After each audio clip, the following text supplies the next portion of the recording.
स्वागत है दोस्तों आप सभी के एक नई वीडियो में नए टॉपिक के साथ। जैसा कि अभी न्यूट्रिशन को लेकर चल रहे हैं और न्यूट्रिशन के बारे में हम धीरे धीरे समझेंगे जानेंगे। और जैसे कि बॉडी बनाने के लिए जो 3 चीज़ें ज़रूरी हैं, एक्सरसाइज, न्यूट्रिशन, डाइट अच्छी, और तीसरा रिकवरी। अब देखिए, जो सबसे बड़ा जो मेजर पार्ट मेरे को लगता है वो है न्यूट्रिशन का। क्योंकि खाना पीना आपका अच्छा खासा अच्छा है, अंदर अच्छी चीज़ जा रही है, तो मिनिमल एक्सरसाइज से भी, ठीक है, ना के बराबर या बिल्कुल नहीं नहीं बोलूँगा, मिनिमल एक्सरसाइज, ठीक है, मिनिमल एक्सरसाइज से भी, और अच्छी बहुत थोड़ी बहुत अगर रिकवरी में थोड़ी सी कॉम्प्रोमाइज़ है। रिकवरी का बेसिक मतलब है कि रेस्ट लेना, यानी कि चलो सबसे बेसिक समझते हैं कि सोना, स्लीप क्वालिटी, या अच्छी सी अच्छी नींद लेना। 7-8 घंटे सो गए, जैसे कि हर एक नॉर्मल इंसान को, जो बहुत ही एकदम नॉर्मल इंसान है, जो कुछ ज़्यादा इन सब चीज़ों में नहीं पड़ता या नहीं कर रहा है, उसको भी एटलीस्ट 6 घंटे की नींद चाहिए। प्लस अब बात आ जाती है जो बॉडी का ध्यान रखते हैं, फिर जो बॉडी बनाने का, जिनका मसल बिल्ड करने का गोल है, तो उनको उससे थोड़ा सा ज़्यादा, 7 घंटे 8 घंटे जितना ले लो, तो वो और उनका बेहतर है मसल रिकवरी के लिए, ठीक है। तो ये तीनों फैक्टर्स ज़रूरी है। ऐसा नहीं कि कोई सिर्फ इस एक्सरसाइज ही कर लिया, खाने पीने का कोई ठिकाना नहीं है तो बॉडी बन जाएगी, तब तो और नहीं बनेगी। खाना पीना जो है मेजर रोल अदा करता है। 50% समझ लीजिए कि खाना पीना, 30% हो गया हमारा रिकवरी रेस्ट, और 20% एक्सरसाइज। इन दोनों जो पहले की दोनों चीज़ें हैं, रिकवरी और अपना डाइट, ये दोनों ठीक भी रहेंगी ना, कहते हैं, ठीक कहता हूँ, ये दोनों अगर अच्छी रहेगी और एक्सरसाइज मिनिमल भी रहेगी, तो भी शरीर अच्छा खासा काम करेगा। और अगर एक्सरसाइज बहुत एक्सटेंसिव है, तो ये दोनों एकदम, इन दोनों की हालत एकदम फटे ढोल जैसी है, नीचे ऊपर कुछ ठिकाना कोई भरोसा नहीं, तब तो कुछ रिजल्ट नहीं मिलने वाला। तो जैसा कि हम लोग बात कर रहे थे, मसल बिल्डिंग का जो इंपॉर्टेंट फैक्टर्स है वो ये, तो एक्सरसाइजिंग के ऊपर तो काफ़ी सारी वीडियो बन गई। अब बात आती है इस टॉपिक के ऊपर जो ज़्यादा ज़रूरी है, और टाल इसलिए रहा था क्योंकि जैसा कि मैंने कल बोला, ये food choices, food preferences, availability, adaptability, adaptability जो है हमारी, वो हर जगह हर रीजन में अलग अलग हो जाती है। अब जैसे अगर मेरा कोई फेवरेट क्रिएटर किसी और दूसरी कंट्री का है, तो वो जो खाना खाता है वो एग्जैक्ट कट कॉपी पेस्ट तो मैं नहीं कर सकता है इंडिया में रह के। या फिर जैसे अपनी कंट्री कितनी डाइवर्स है, नॉर्थ ईस्ट वेस्ट साउथ, सब जगह के अलग क्यूजीन चॉइसेस सब कुछ है, तो वो थोड़ा समझाना और उसके ऊपर लेके चलना बड़ा मुश्किल होता है। तो इसीलिए मैंने इस टॉपिक को थोड़ा सा आगे के बढ़ा दिया था कि एक्सरसाइज तो है, जैसे जहाँ भी है सब जगह एक ही होती है, जैसे करोगे वैसे ही बता सकते हैं, ज़्यादा उसमें कुछ कॉम्प्लेक्स नहीं। तो चलिए इस पर बात करते हैं। कल बात कर रहे थे कि हमारे मसल को कैसे बनाने का प्रोसेस कैसे होता है, बचाना प्रिजर्व करना है, फिर बनाना कैसे ज़रूरी है और कैसे होता है, कि आपको जॉइंट हेल्थ और जो मसल हेल्थ है उसको बचाने के लिए, बनाने की बात की, पहले से जितना है उसको बचाए रखने के लिए प्रोटीन चाहिए, और जितना मसल है उसके बराबर चाहिए। क्वांटिटी कल हमने डिस्कस की थी कि अगर 80 किलो वेट है, तो उसमें से कितनी रिक्वायरमेंट है वो कैसे पहले पता करें। ये नहीं कि 80 है तो 80 ग्राम लेना शुरू कर दें, नहीं, उसमें फैट भी तो है, तो फैट को तो फीड नहीं करना, क्योंकि फैट तो पहले से ही इकट्ठा हो रखा है, अंडर यूटिलाइज्ड एनर्जी है जो स्टोर हो रखी है। और दीजिएगा तो और यूज़ नहीं हो पाएगी, तो वो इकट्ठा हो जाएगा। चर्बी जिसकी निकली, क्यों कुछ मेहनत नहीं करा, उसको हटाने का काम नहीं करता उसके ऊपर कुछ, या फिर वो यूटिलाइज नहीं हो पाती इसलिए इकट्ठा हो जाती है एक जगह, वो रिसोर्सेज जो यूज़ ही नहीं हो रहे हैं तो ऐसे ही वेस्ट जा रहे हैं, उस तरह का समझ लीजिए। तो जैसे 80 किलो वेट है, तो उसको बॉडी में अगर 20 केजी फैट है, यानी कि 60 किलो मसल अगर उसका बचता है, ये एक हार्ड एग्जाम्पल है, सबका अलग अलग हो सकता है, सबका एक बराबर तो नहीं होगा ना। तो अगर 60 किलो है, तो 60 ग्राम प्रोटीन चाहिए। एक्सरसाइज करे नहीं करे, दुनिया का कोई भी इंसान किसी भी देश के किसी भी कोने में रहता हो, उसको अपने लीन मसल मास के जितना प्रोटीन डेली चाहिए। और एक्सरसाइज करता है तो पहले ही दिन से नहीं, कुछ हफ्ते कुछ महीने एक्सरसाइजिंग के बाद, जैसे जैसे स्ट्रेंथ गेन हो, पहले जैसे 20 ग्राम भी नहीं लेता था, पहले तो आप बॉडी की इक्विवेलेंट लेना शुरू किया, उससे अडेप्ट किया, बाई टाइम डोजेस को बढ़ाया जाता है कि 60 ग्राम से एकदम ही ऐसा नहीं कि 60 ग्राम आज लिया, कल से 120 ग्राम या फिर 200 ग्राम लेना शुरू, ऐसे नहीं होता।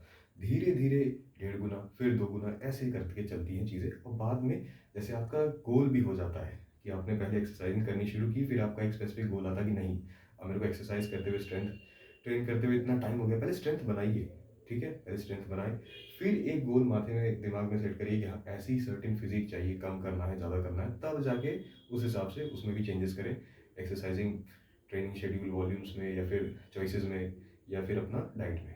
ऐसे ही नहीं, क्योंकि 100 ग्राम आपकी नीड है, तो आप 500 ग्राम अगर प्रोटीन दोगे, ठीक है, तो फिर ऐसा नहीं होगा कि आप बहुत ज़्यादा बढ़ते जल्दी बढ़ जाओगे, बहुत ज़्यादा ही बढ़ते रहोगे, ऐसा नहीं होता।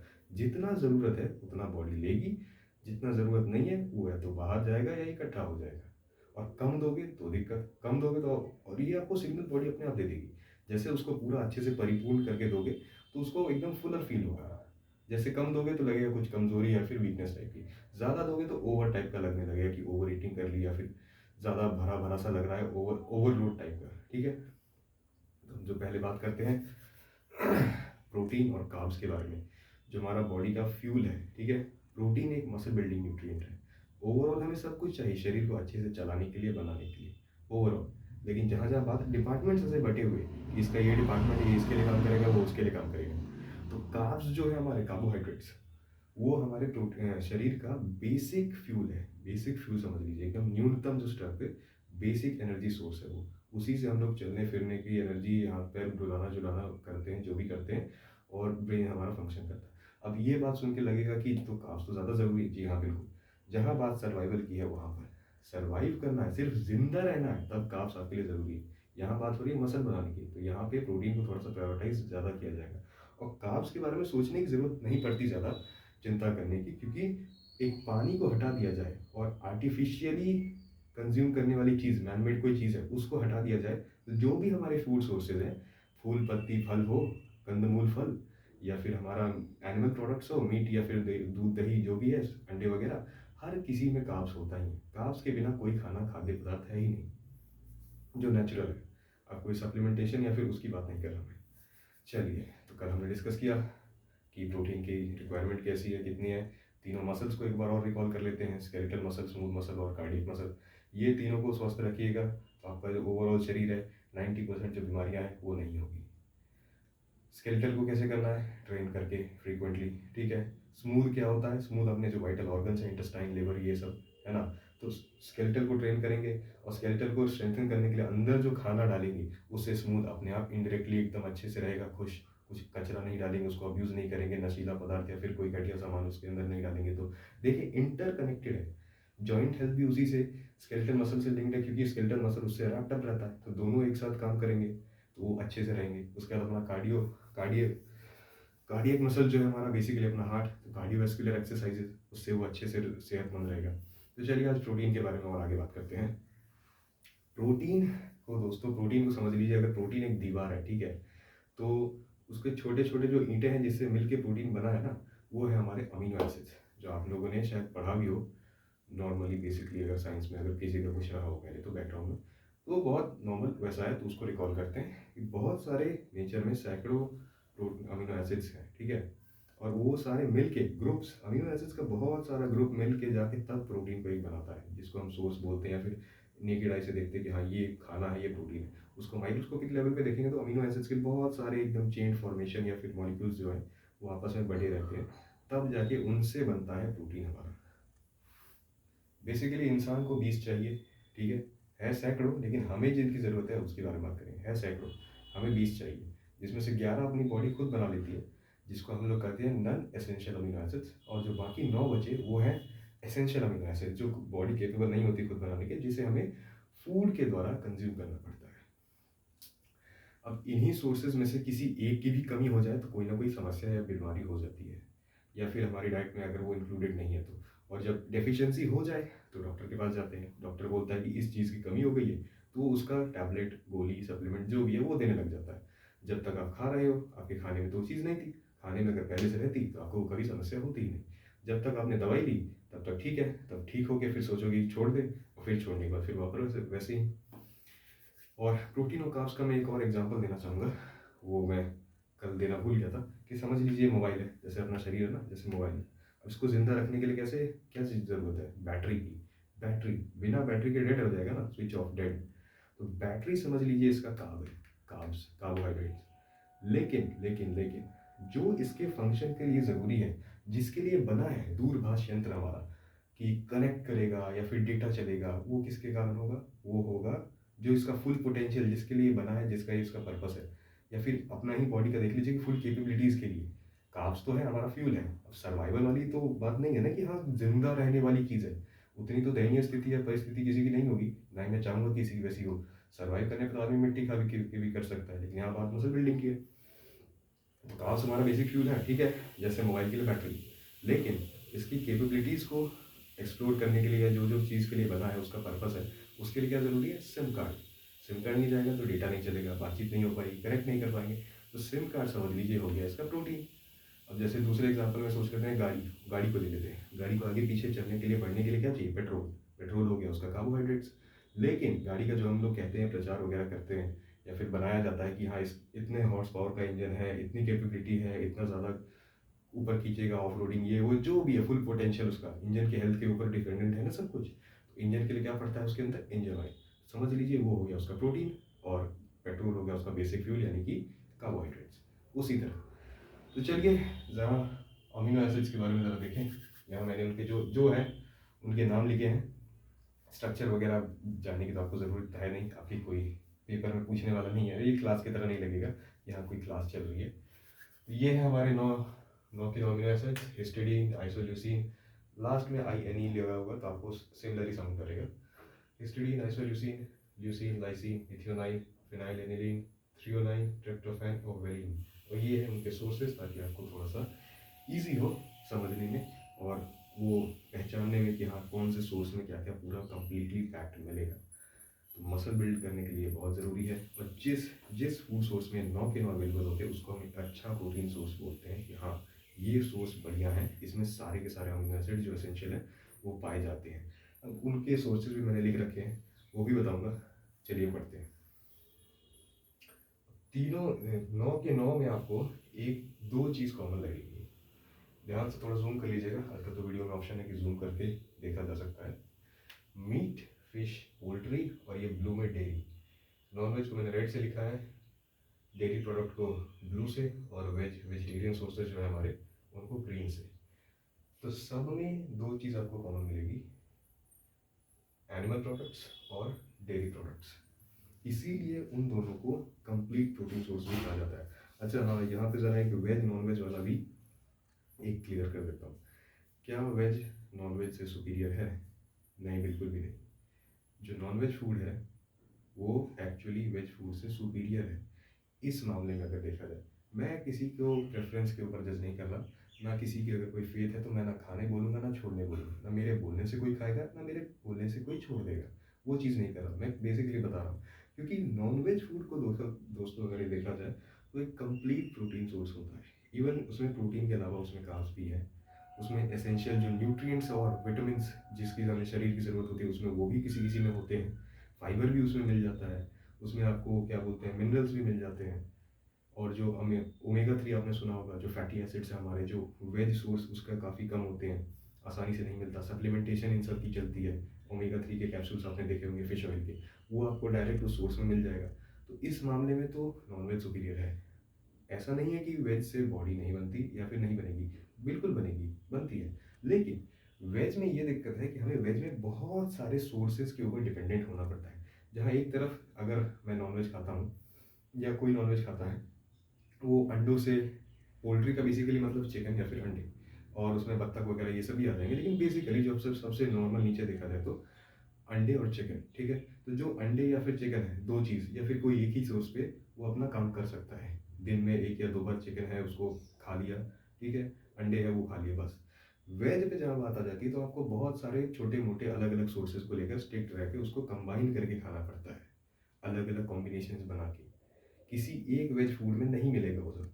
और वो कोई वेज फूड ऐसा है भी जिसमें सारे मिले तो काफ़ी दुर्लभ है। जैसे मैंने बोला, अडेप्टेबिलिटी और अवेलेबिलिटी, वो शायद लोगों के लिए इजीली अवेलेबल नहीं हो, एक्सेसिबल, वही चीज़ है। तो ये एक चीज़ है, ये पॉइंट मैं क्लियर करना चाहता था। और जो नॉन वेजिटेरियंस है भी उनको खुद महसूस होता ही है, या फिर आप दोनों ही अगर खाते हैं, वेज नॉन वेज दोनों, तो आपने नोटिस किया होगा कि जिस दिन आप नॉन वेज खाते हैं उस दिन ज़्यादा स्ट्रेंथन या फिर ज़्यादा एनर्जेटिक फील करते होंगे as compared to the veg day. तो वही चीज़ है। तो देखिए, ये दो दो चीज़ आपको उसमें मिल जाएगी, दो सोर्सेज से। मीट, मीट मतलब कोई भी रेड मीट, मटन हो गया या फिर किसी और कैटल, कोई भी जानवर का, ठीक है।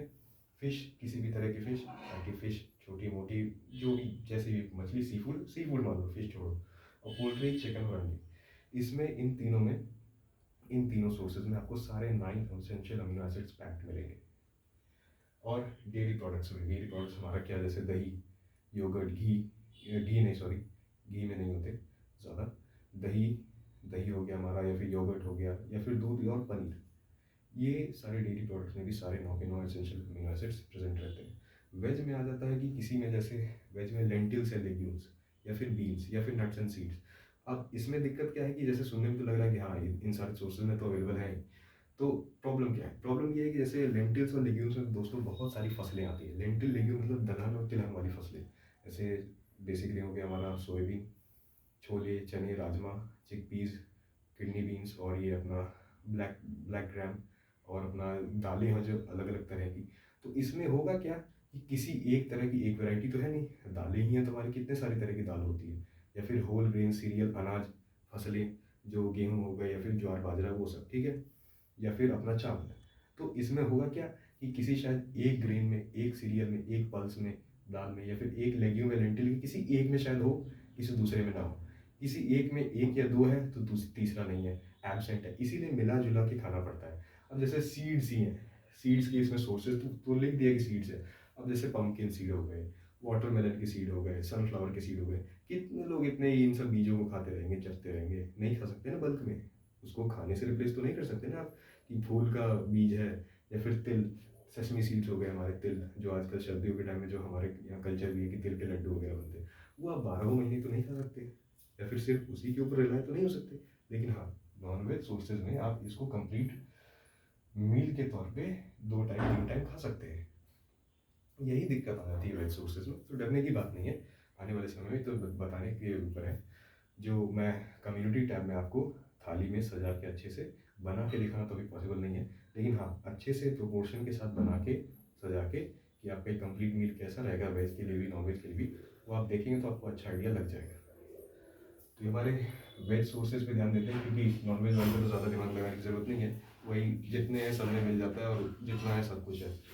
डेयरी प्रोडक्ट्स और हमारे meat, eggs, fish, poultry, chicken जो भी है सब कुछ। किसी में सोयाबीन में है तो किसी में ग्रेन में है। अब किसी में शायद ग्रेन नहीं है तो इसमें दाल या फिर लेंटिल आएगा।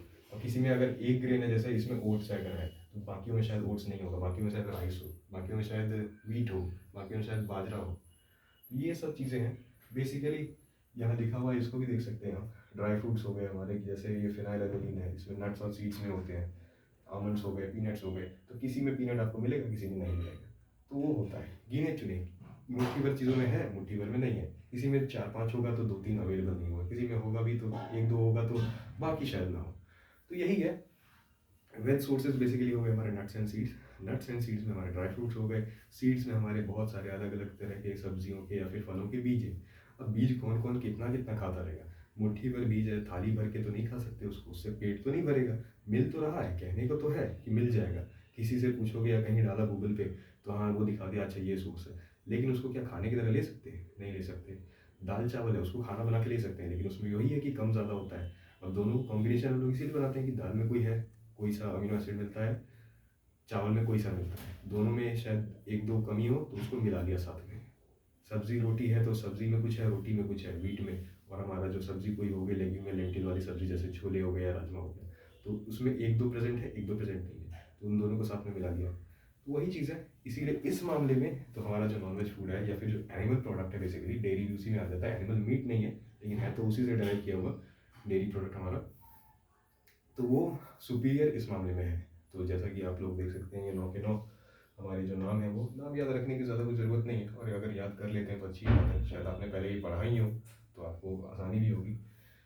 दो चीज़ें कॉमन है, एनिमल सोर्सेज और डेयरी प्रोडक्ट। बाकी वेज में किसी में आपको किसी फल से मिलेगा, किसी में आपको किसी दाल से मिलेगा, किसी में आपको किसी सब्जी से मिलेगा, किसी में लेग्यूम, किसी में लेंटिल, किसी में नट, किसी में सीड। तो हर किसी में कॉमन नहीं रहेगा कि किसी एक चीज़ में 9 के 9 हो। और अगर वो चीज़ कुछ है भी, वो अगर कोई सोर्स है फलना सोर्स वेज का, तो शायद ईजिली हर किसी के लिए एक्सेसिबल नहीं हो, या शायद अफोर्डेबल नहीं हो, या शायद किसी के एरिया में मिले, किसी में ना मिले, है ना। तो बेसिकली वेज फूड आपके हो गए, मैं ऐसे हार्ड बताता हूँ, लेग्यूम्स लेंटिल्स यानी कि दलहन तिलहन वाली फसलें। उसके बाद हमारे हो गए नट्स एंड सीड्स यानी कि ड्राई फ्रूट्स, और जो अलग अलग बीज आते हैं फलों के या फिर सब्जियों के, वो मशरूम्स, ये सब हो गए हमारे। और दूसरा जो और भी हमारी जो हरी सब्जियां हैं कुछ कुछ, वो सब। बस एक और इसमें बात बताना चाहूँगा कि ये कंप्लीट प्रोटीन इसलिए भी है नॉनवेज और या फिर एनिमल प्रोडक्ट्स, क्योंकि उसके जो पॉलीपेप्टाइड चेन्स होते हैं, जो अमीनो एसिड को बांध के रखते हैं, ठीक है, पेप्टाइड लिंकेज या फिर अपने पेप्टाइड बॉन्ड सुना होगा, जैसे प्रोटीन के अंदर अमीनो एसिड, और अमीनो एसिड को बांध के रखने वाला ये चेन, पॉलीपेप्टाइड चेन, जो उसको लॉन्ग चेन उसको बांध के रखता है, ठीक है। स्ट्रक्चर वगैरह आपने कभी पढ़ा हो तो वो आपको पता होगा ही शायद, या फिर बना के भी दिखा सकता हूँ, लेकिन उसकी उतनी ज़रूरत नहीं है, ऐसे ही बता देता हूँ। तो पकाते जब हैं हम उन खानों को, तो जिसके बॉन्ड कमज़ोर है आपस में, उनके बॉन्ड टूट जाते हैं। तो जो प्रोटीन का क्वांटिटी या पहले कच्चे रॉ फॉर्म में है, वो पकने के बाद कम हो जाता है। जैसे दाल का आपने सुना होगा कि किसी अच्छी ये दाल है, अच्छा प्रोटीन सोर्स है। उसमें प्रॉब्लम क्या है कि जब कच्चा दाल है, वो कच्ची दाल तो आप नहीं खाओगे, कच्ची दाल में 100 में 20 ग्राम प्रोटीन है, ठीक है, लेकिन उसके जो बॉन्ड्स हैं वो कमज़ोर है। उससे होता क्या है, जब उसको पकाते हैं, दाल को खाने लग जब हम बनाते हैं, तो होता क्या है, जो उसको डीनेचुरेशन ऑफ प्रोटीन कहते हैं। आपको शायद पता हो, या किसी किसी लोगों ने सुना हो, नहीं सुना तो मैं बता देता हूँ। डीनेचुरेशन ऑफ प्रोटीन, उसके जो कमज़ोर बॉन्ड हैं वो पकाने की प्रक्रिया में टूट जाते हैं, और टूटने के कारण जो प्रोटीन की क्वांटिटी है, वो पहले अगर 20 ग्राम थी कच्चे में, कच्चे फॉर्म में, रॉ फॉर्म में, तो पकने के बाद, कुक करने के बाद वो 5-6 ग्राम, 10 ग्राम, मतलब ऑलमोस्ट आधा कट ऑफ हो गया। और वो ऐसे दाल है, कच्ची दाल तो मुट्ठी भर में आ जाती है ना, लेकिन पकने के बाद वही 100 ग्राम दाल जो है कटोरी में जो हमने लिया कच्चे फॉर्म में, वो तो पूरा कुकर भर के या फिर पतीला, गैस जो भी है, जो बर्तन आपने लिया उस पर भर के हो जाता है, पानी भी पड़ा उसमें, मसाले जो भी पड़े, वो पूरी की पूरी दाल तो आप कंज्यूम नहीं कर सकते। तो इसीलिए वेज सोर्सेज में ये कुछ खामियां हैं, चिंता करने की ज़रूरत नहीं है। जो वेजिटेरियन लोग अगर हैं, उनको भी मैं अच्छे अच्छे ऑप्शंस दूंगा और आगे बताऊंगा। तो ये हो गया दोस्तों हमारा अमीनो एसिड्स के बारे में, उनके सोर्सेज। आशा करता हूँ कि काफ़ी, मतलब कि जितना आसान तरीके से हो सके उतना आसान तरीके से मैंने आपको बताने की कोशिश की, और आपको शायद कुछ हद तक कुछ भी ज़रा भी समझ में आया हो। कुछ आपको पहले की पता हो तो वो शायद रिकॉल हो गया हो, या कुछ अगर नहीं है तो शायद कुछ भी आपने नया जाना समझा हो इससे। और ये थ्योरेटिकल है, प्रैक्टिकल करके भी आपको दिखाऊंगा ताकि आपको अच्छा आसानी हो देख के भी। तो ये पर्पस यही है कि थोड़ा सा लोग समझ जाए, खुद से जान भी लें तो अच्छा रहेगा। जैसे मैं एनाटॉमी पहले बना के बताता था कि हाँ चलो इसकी एक्सरसाइज है, ये हिस्सा ये कोई ऑर्गन या कोई मसल है, इसकी एक्सरसाइज है, चलो वो तो बताना ही है, लेकिन एटलीस्ट डिटेल में उसके बारे में तो ज़रा जान ले, ठीक है। तो प्रोटीनों का हमारा हो गया। अब आगे चलेंगे दूसरे न्यूट्रिएंट्स के ऊपर, उसको समझ लेंगे। और जैसे ये चीज़ें ख़त्म हो जाएगी, ये सीरीज़ न्यूट्रिशन वाली, उसके बाद आपको सोर्सेज थाली में सजा के कैसे कैसे खाना है, कितने अमाउंट में, कैसे कम, किस में क्या क्या मिलता है, डेली का प्रोटीन इंटेक, वो सब सब कुछ हो जाएगा। तो चिंता करने की कोई ज़रूरत नहीं है। तो आज की वीडियो यहीं ख़त्म करते हैं। धन्यवाद।